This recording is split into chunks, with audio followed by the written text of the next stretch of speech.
हमें matrix find करना है तो हम किस मैट्रिक्स से लिखेंगे, जैसे कि A X equal to B, A X equal to B पर रखेंगे तो एक ए मैट्रिक्स इससे निकालना पड़ेगा, एक एक्स निकालना पड़ेगा, एक बी निकालना पड़ेगा और इन्वर्स निकालना है तो इसके दोनों तरफ हमें ए इन्वर्स से क्या करना पड़ेगा, मल्टीप्लाई करना पड़ेगा। तो आप लास्ट में आपका आंसर आएगा A inverse equal to X equal to A inverse B, फिर x की वैल्यू फाइंड हो जाएगी। कोई दिक्कत है? ये बेसिकली हमें आज निकालना है। तो आइए मैट्रिक्स ए फाइंड करते हैं। मैट्रिक्स ए में क्या होगा, जो x और y के जो कोफिशिएंट है वो हम ले लेते हैं। तो ये फर्स्ट रो बन जाएगा आपका 5 2 7 3, ये आपका एक ए मैट्रिक्स ए निकल के आया। x क्या निकल के आ जाएगा, अब x और y का यूज हुआ है तो हम इसमें x और y ले लिया। सिंपल में कुछ नहीं किया मैंने, इससे मैट्रिक्स ए निकाल लिया, इससे x निकाल लिया। मैट्रिक्स बी जो ये इक्वल के इस तरफ वाले ये है, इसको बना लेंगे तो मैट्रिक्स बी क्या हो जाएगा आपका, मैट्रिक्स बी 4 5। बस इतना आपने निकाल लिया। अब इसका आपने क्या निकालना है, कोफैक्टर निकालना है, फिर देन एडजॉइंट निकालना है। बेसिकली हमें एडजॉइंट निकालना है तो एडजॉइंट के लिए हमें तो कोफैक्टर निकालना पड़ेगा, कोफैक्टर से पहले हमें माइनर निकालना पड़ेगा। तो आ जाइए कोफैक्टर निकालिए इसका। तो कोफैक्टर निकाल लीजिए। तो ए आई जे का कोफैक्टर से पहले हम माइनर निकाल लेते हैं। 5 का माइनर कितना 3 और 2 का माइनर 7 और 7 का माइनर 2, 3 का माइनर 5। अब इसमें जब हम साइन चेंज कर देते हैं तो कोफैक्टर निकल के आ जाता है। तो प्लस माइनस माइनस प्लस, इतनी सारी चीज़ ये चीज़ तो आपको आ रही होगी ना, है कि ना। A11 कैसे हम इवन नंबर को प्लस लेते हैं और नंबर को, तो ये बहुत डिटेल हमने कर लिया है पिछले क्लास में। तो बार बार वही चीज़ें करना अच्छी चीज़ नहीं है कि नहीं। तो ये आपका कोफैक्टर निकल गया। कोफैक्टर का जब हम एडजॉइंट निकालते हैं, क्योंकि बहुत स्लो क्लास ले रहा हूँ मैं, है देखिए। अब देखिए कि इसका क्या निकालेंगे, ट्रांसपोज निकालते हैं। ट्रांसपोज निकाल दीजिए। तो फर्स्ट कॉलम ट्रांसपोज निकालिए, ट्रांसपोज का फर्स्ट कॉलम फर्स्ट रो बन जाएगा, सेकंड कॉलम सेकंड रो बन जाएगा। ये आपका फाइनली एडजॉइंट ए निकल के आ गया। क्या निकल के आ गया, एडजॉइंट ए। अब ए का डिटर्मिनेंट निकालिए। ए का डिटर्मिनेंट निकालेंगे क्या, ए का डिटर्मिनेंट हम चेक कर लेंगे कि क्या है। पहले तो मैं यही निकाल लिया। तो अब देखिए इसका क्या निकल जाएगा। यहाँ पे ए का डिटर्मिनेंट देखिए, तो ए का डिटर्मिनेंट क्या हो जाएगा, इधर देख लीजिए। ए का डिटर्मिनेंट 5 3 जा 15 और 7 2 जा 14। तो अब माइनस करिए तो 1 नॉट इक्वल टू 0 है। तो ये क्या है, कंसिस्टेंट है। क्या है, इतने ये चीज़ें समझ में आ गई आपको। हमने एडजॉइंट निकाल लिया, एडजॉइंट फिर क्या निकाल लिया, डिटर्मिनेंट निकाल लिया। अब फाइनली ये कह रहा है कि x की वैल्यू हमें बताने हैं।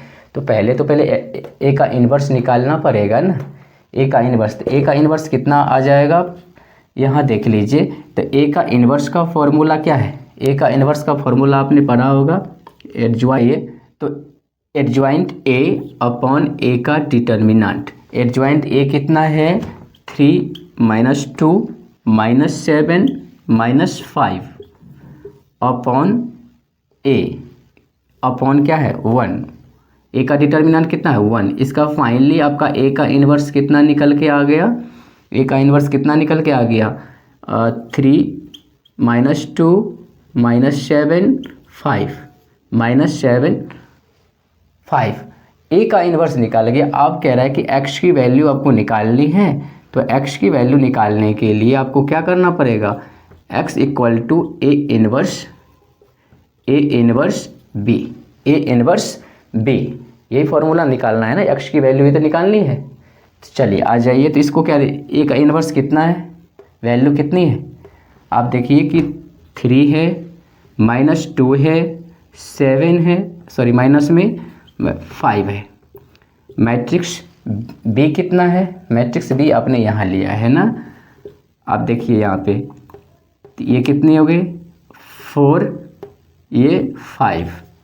इसको मिटा सकता हूँ ना, अब इसको मिटा दो क्योंकि आप इसको सॉल्व करेंगे हो जाएगा, नहीं तो यहीं पे कर लीजिए ना, आ जाइए। अब इसको मल्टीप्लाई करिए, ये फर्स्ट कॉलम हमें कंप्लीट करना है ना, तो इसके रो से इसको मल्टीप्लाई करेंगे। 3 4 इज 12 और माइनस प्लस 10, सॉरी प्लस हो जाएगा ना, प्लस माइनस माइनस, क्योंकि प्लस है ना, प्लस करना पड़ेगा, प्लस माइनस माइनस 28 प्लस 25, ये हो गई। अब इसको माइनस कर दीजिए तो 2 और इसको माइनस करेंगे -3। अब देखिए x की वैल्यू कितनी है, x की वैल्यू कितनी, x की वैल्यू क्या है, x कहाँ है आपके, ये है। एक्चुअली ये x और y ये है, तो देखो ये इसके सामने है, इसका है, और y का ये है। कोई दिक्कत, आ जाइए। x की वैल्यू कितनी आ गई 2, y की वैल्यू कितनी 3। x और वैल्यू यही निकालने हैं आपको, आज पूरे जितने भी क्वेश्चन हमें देखने हैं तो यही निकालने हैं, ठीक है। तो फाइनली आप एक बार फिर से समझ लीजिए, क्योंकि यही सारे प्रोसेस आपको आने वाले जितने क्वेश्चन हैं सब में लगाने हैं। तो आ जाइए। तो हमने क्या किया, 2 इक्वेशन है, इससे हमने एक मैट्रिक्स निकाल लिया, फिर x मैट्रिक्स बना लिया, फिर एक b मैट्रिक्स बना लिया, फिर इसका हमने क्या कर लिया, एडजॉइंट निकाल लिया। एडजॉइंट निकालने के लिए हमें पहले कोफैक्टर निकालना पड़ा, कोफैक्टर से हम फिर ट्रांसपोज निकाल दिए, ट्रांसपोज निकालने के बाद हमें फाइनली आपका एडजॉइंट मिल गया। एडजॉइंट से फिर हम इसका डिटर्मिनेंट निकाल लिए मैट्रिक्स ए का एक नॉन जीरो वाला मैट्रिक्स हुआ। अगर इसका डिटर्मिनेंट 0 हो जाता तो फिर ये इन्वर्स निकल ही नहीं पाता, क्योंकि ये कंसिस्टेंट होता ही नहीं, कंसिस्टेंट नहीं होता तो फिर इन्वर्स एग्जिस्ट करता ही नहीं। तो फिर हमने क्या किया, इसका इन्वर्स निकाल लिया। इन्वर्स निकालने के बाद जो x की वैल्यू का ये फॉर्मूला है, हमने फर्स्ट क्लास में देखा था सिस्टम ऑफ लीनियर इक्वेशन में। तो फिर a का इन्वर्स की वैल्यू पुट कर दी, डिटर्मिनेंट और b डिटर्मिनेंट दोनों को मल्टीप्लाई कर दिया। मल्टीप्लाई करना तो आपने मैट्रिक्स में ही सीखा होगा ना। तो फिर ये तो आपने नहीं, अगर नहीं देखा है तो आप हमारे YouTube पे पूरी वीडियो पड़ी है, आप वहाँ से देख सकते हैं, है कि नहीं। तो अब यहाँ देखिए कि फाइनली हमारा ये आ गया। तो x जो मैट्रिक्स है मैंने रख दिया, x की वैल्यू 2, y की वैल्यू